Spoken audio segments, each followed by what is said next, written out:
Assalamualaikum warahmatullahi wabarakatuh. Perkenalkan, saya Fira Fauziah dengan NIM 2314070112. Pada kesempatan kali ini, saya akan memaparkan proposal penelitian yang berjudul Analisis Kesulitan Membaca Pemahaman Teks Narasi pada Siswa Kelas 4-1 Agam. Sebelum menjelaskan metodologi penelitian, saya akan menjelaskan terlebih dahulu latar belakang penelitian ini. Menurut Gendry Guntur Tarigan, dalam buku beliau yang berjudul Membaca sebagai Suatu Keterampilan Berbahasa tahun 2015, membaca merupakan suatu proses yang dilakukan pembaca untuk memperoleh pesan yang hendak disampaikan penulis melalui bahasa yang ditulis.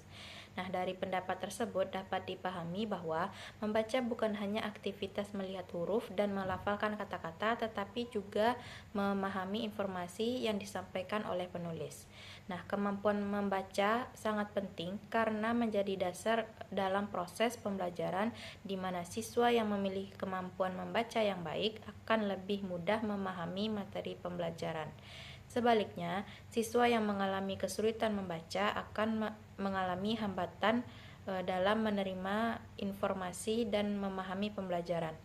Nah, hal ini juga diperkuat oleh pendapat Samadayo dalam bukunya Strategi dan Teknik Pembelajaran Membaca yang menyatakan bahwa membaca pemahaman merupakan kemampuan memahami isi bacaan secara menyeluruh sehingga pembaca mampu menemukan informasi, memahami makna, dan menarik kesimpulan dari bacaan tersebut. Nah, namun berdasarkan berbagai penelitian sebelumnya, kemampuan membaca pemahaman siswa sekolah dasar masih tergolong rendah.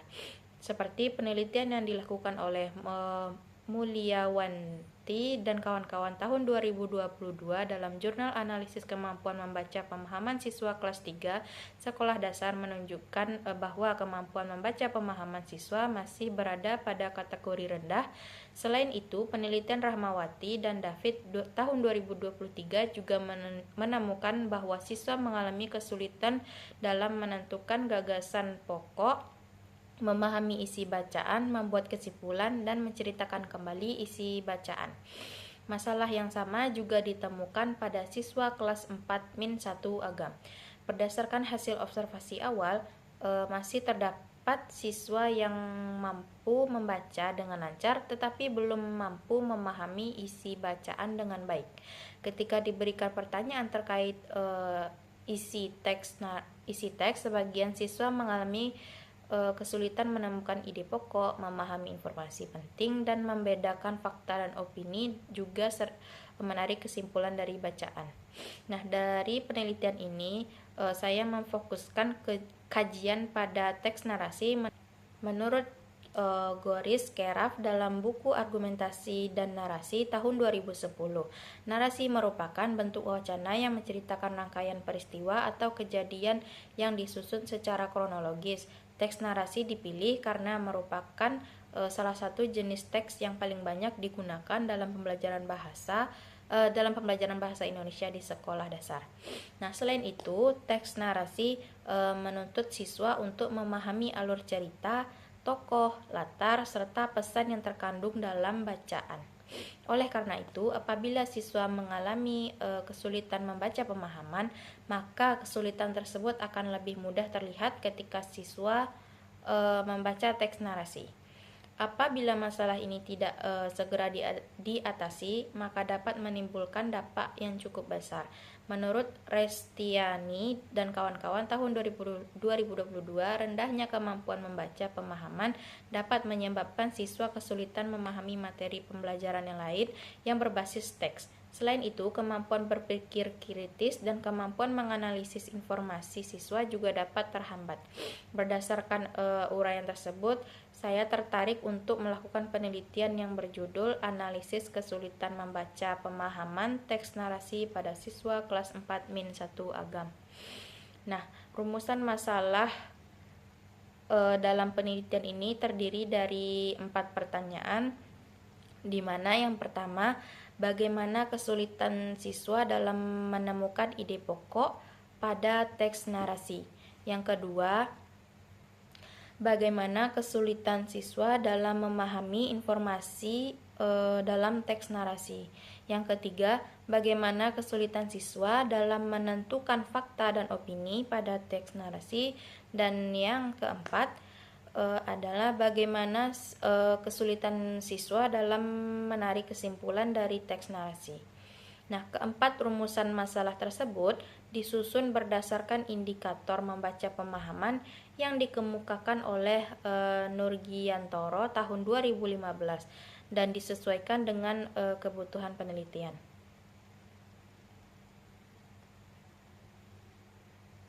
Nah, bagaimana penelitian ini dilakukan? Untuk menjawab rumusan masalah tersebut, penelitian ini menggunakan pendekatan kualitatif deskriptif dengan desain studi kasus.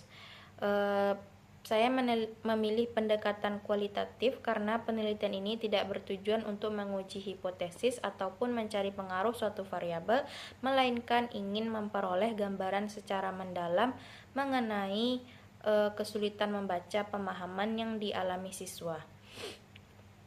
Di mana menurut John W. Creswell dalam buku Research Design, penelitian kualitatif digunakan untuk mengeksplorasi dan memahami makna suatu fenomena sosial yang dialami oleh individu atau kelompok. Melalui pendekatan ini saya dapat mengetahui bentuk kesulitan yang dialami siswa, faktor-faktor yang mempengaruhinya, serta kondisi nyata yang terjadi di lapangan. Populasi penelitian ini adalah seluruh siswa kelas 4-1 Agam.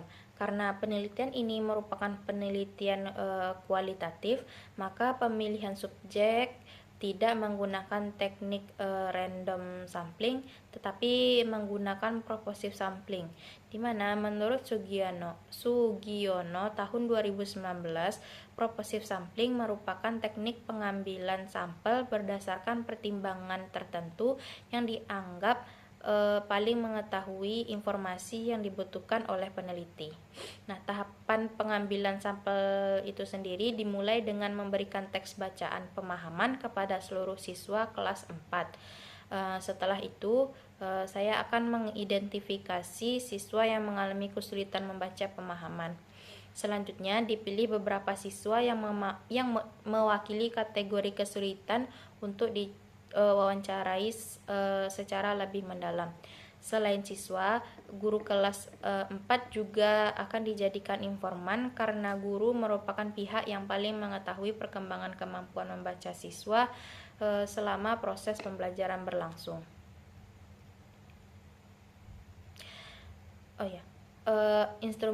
Untuk memperoleh data penelitian, saya menggunakan beberapa instrumen, di mana instrumen pertama yaitu adalah tes membaca pemahaman. Tes ini digunakan untuk mengetahui kesulitan siswa pada 4 indikator tadi, yaitu menemukan ide pokok, memahami informasi, menentukan fakta dan opini, serta menarik kesimpulan. Instrumen kedua yaitu pedoman wawancara, di mana wawancara dilakukan kepada siswa dan guru untuk memperoleh informasi yang lebih mendalam mengenai penyebab kesulitan membaca pemahaman. Instrumen ketiga adalah lembar observasi. Observasi dilakukan untuk mengamati secara langsung aktivitas siswa saat membaca dan mengerjakan soal. Nah, instrumen yang keempat itu adalah dokumentasi, di mana dokumentasi ini digunakan untuk melengkapi data penelitian berupa foto kegiatan, data siswa, dan dokumen pendukung lainnya. Agar instrumen yang digunakan dapat menghasilkan data yang akurat, maka instrumen harus memenuhi kriteria instrumen yang baik.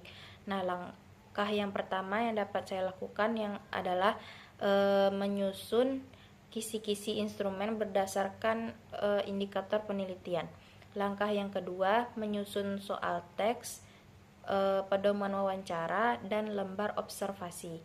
Langkah yang ketiga adalah melakukan validasi ahli kepada dosen pembimbing ataupun disebut juga sebagai validator.